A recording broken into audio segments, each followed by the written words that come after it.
Hello, everybody, and welcome to the Real Estate Daily with the House Heroes. My name is Troy, and every day we go over the latest news in housing, mortgage, and real estate. Today's Thursday, April 7th, and let's get right into it.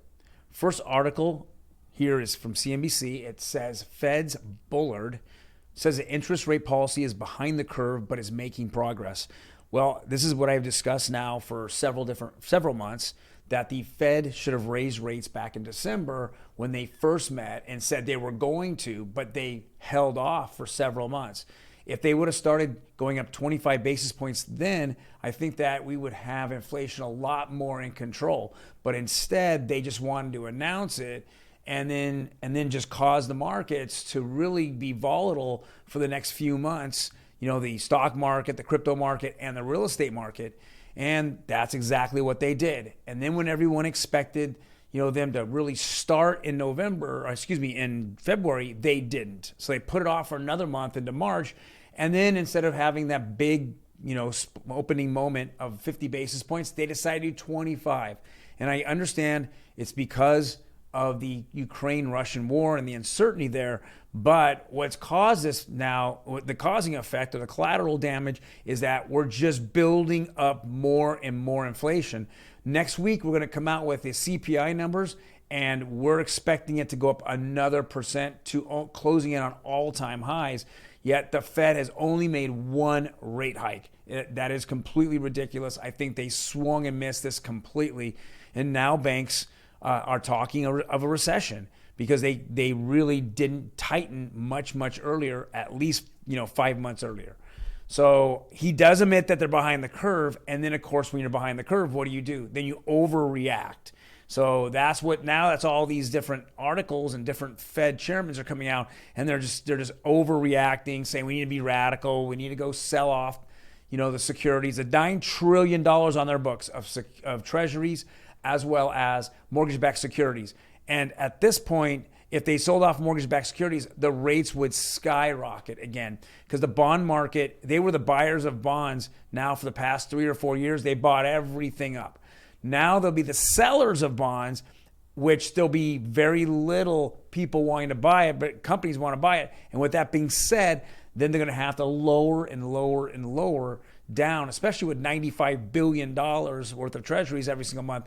They'll have to lower those, so it doesn't make sense that a 2-year bond is going to have a higher interest rate than a 10-year bond. It doesn't make any sense. It just won't make sense. So next bit of article is rising mortgage rates are causing more home sellers to lower their asking price. We're just starting to see this. Homes are sitting a little bit longer on the market. Well, why are they sitting longer on the market? Well, I think it's consumer sentiment or buyer sentiment. I think there's the bigger issue. When people see this radical jump from 3% to 5%, and we're talking this in weeks that the interest rate went up, I think they're a little more cautious. They don't know what's going on. You keep hearing a lot of FUD out there about, it's a bubble, or it's not a bubble. We have to wait it out. These are the things that have been happening, which has caused a lot of buyers to go out there and look at homes, but writing an offer is a little bit harder. They're a little more, cautious on writing that offer. And that's why we're starting to see homes sit on the market. And some sellers who are a little more, adherent to needing to sell their home are now going to lower the price because they want their home to be the cheapest in that neighborhood, so they'll be the first sold. Next article here is from Realtor.com. It says affordability, actually it's Redfin. It says affordability is the number one factor keeping renters from becoming homeowners. I think that's almost the fact of not only renters becoming homeowners, but buyers becoming homeowners as well.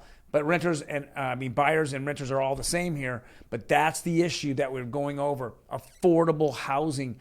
I'm on my soapbox and saying that the federal government should be subsidizing this. The state of California should be subsidizing this. Instead, they have all their own agendas that they want to hand out money here and there, free money. What did the governor say the other day? Oh, we want to give out each citizen of California $400 check back. He wants to buy your vote.